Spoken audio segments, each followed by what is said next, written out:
അഡ്ലേഡിന്റെ standing ovation ഏറ്റുവാങ്ങി വിരാട് കോഹ്ലി മടങ്ങുമ്പോൾ Indian ആരാധകരുടെ ഉള്ളൊന്ന് പിടഞ്ഞിട്ടുണ്ടാകണം. അയാളുടെ ഏറ്റവും പ്രിയപ്പെട്ട മൈതാനങ്ങളിൽ ഒന്നാണത്. സാവിയർ ബാറ്റ്ലറ്റിന്റെ പന്തിൽ കോഹ്ലി വിക്കറ്റിന് മുന്നിൽ കുരുങ്ങിയ നേരം ഗാലറി തലയിൽ കൈവച്ചിരുന്നു. അമ്പയർക്ക് ചൂണ്ടുവിരലുയർത്താൻ അധികം ആലോചിക്കേണ്ടി വന്നില്ല. നോൺ സ്ട്രൈക്കേഴ്സ് എൻഡിൽ രോഹിത് ശർമ്മ നിൽപ്പുണ്ട്. കോഹ്ലി അയാൾക്കരികിലേക്ക് പതിക്കെ നടന്നെടുത്തു. DRS ടൈമറിൽ സെക്കൻഡുകൾ ഓരോന്നായി കടന്നു പോകുന്നു. രോഹിത്തുമായി ഒരല്പനേരം സംസാരിച്ച ശേഷം റിവ്യൂവിന് മുതിരാതെ അയാൾ കളം വിടുന്നു. പെർത്ത് ആവർത്തിക്കുകയാണോ എന്ന് ആരാധകരുടെ മനസ്സ് മന്ത്രിച്ചു.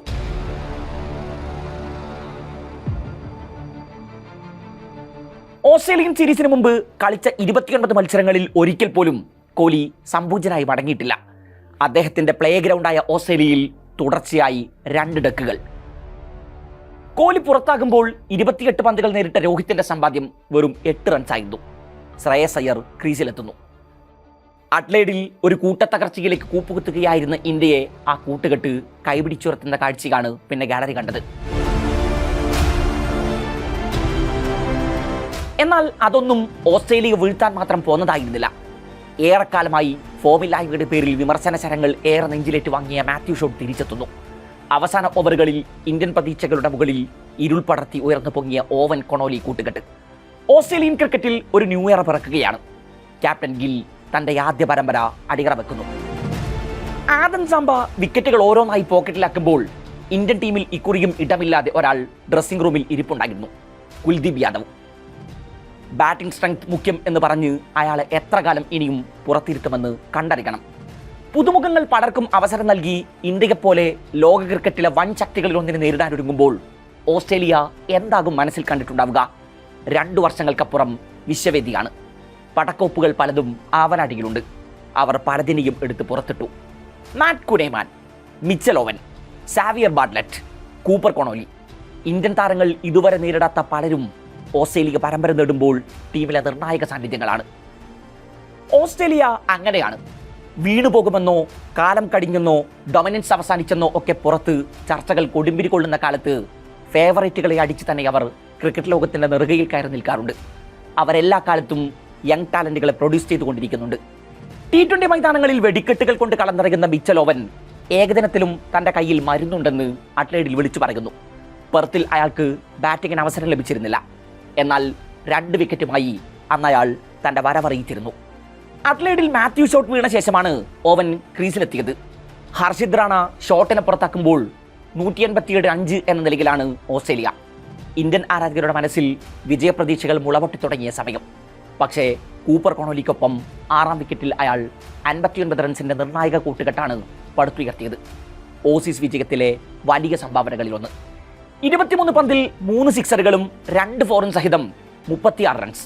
T20 മോഡിൽ സമ്മർദ്ദങ്ങളൊന്നുമില്ലാതെ ഓസീസിനെ വിജയതീരത്തെത്തിച്ച ശേഷമാണ് ഓവൻ മടങ്ങിയത്.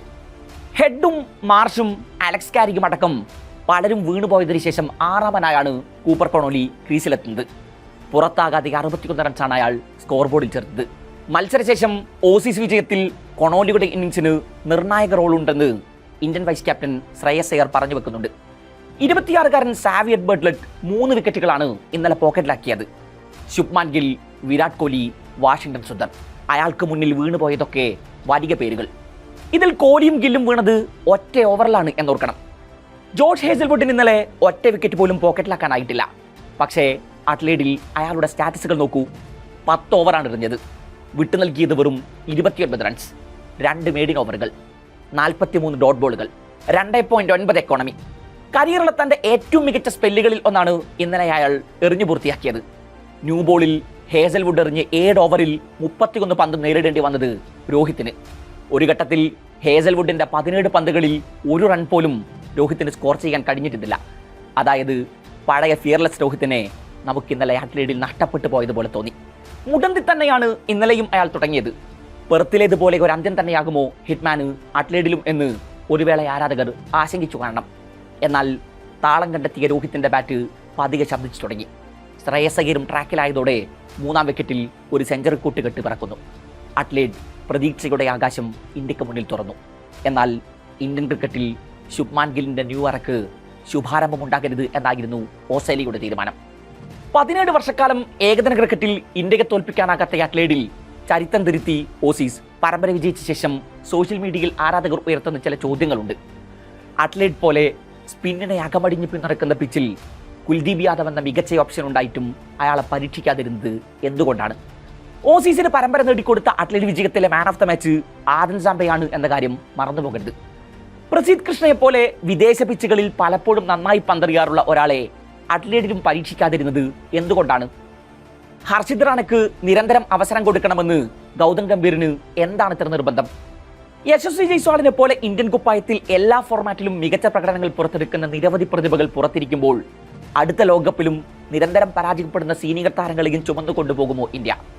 സമീപകാലത്ത് ഇന്ത്യൻ താരങ്ങൾ നിരന്തരം ക്യാച്ചുകൾ ഡ്രോപ്പ് ചെയ്യുന്നതിൽ ടി ദിലീപിന് എന്താണ് പറയാനുള്ളത്? വിൻഡീസിനെതിരായ ടെസ്റ്റ് സീരീസിൽ ജസ്പ്രീത് ബുംറയ്ക്ക് വിശ്രമം അനുവദിക്കാമായിരുന്നില്ലേ? അങ്ങനെ നീണ്ടു പോകുന്നു ആ ചോദ്യങ്ങൾ. ഏതായാലും ലോകകപ്പിന് മുമ്പ് ഗൗതം ഗംഭീറിനും ശുഭ്മാൻ ഗില്ലിനും അജിത് അഗാർക്കറിനും പിടിപ്പത് പണികൊണ്ട്. പാകിസ്ഥാനെ വീഴ്ത്തുന്നത് പോലെ അത്ര എളുപ്പമല്ലല്ലോ ഓസ്ട്രേലിയ അടക്കമുള്ള കടമ്പകൾ.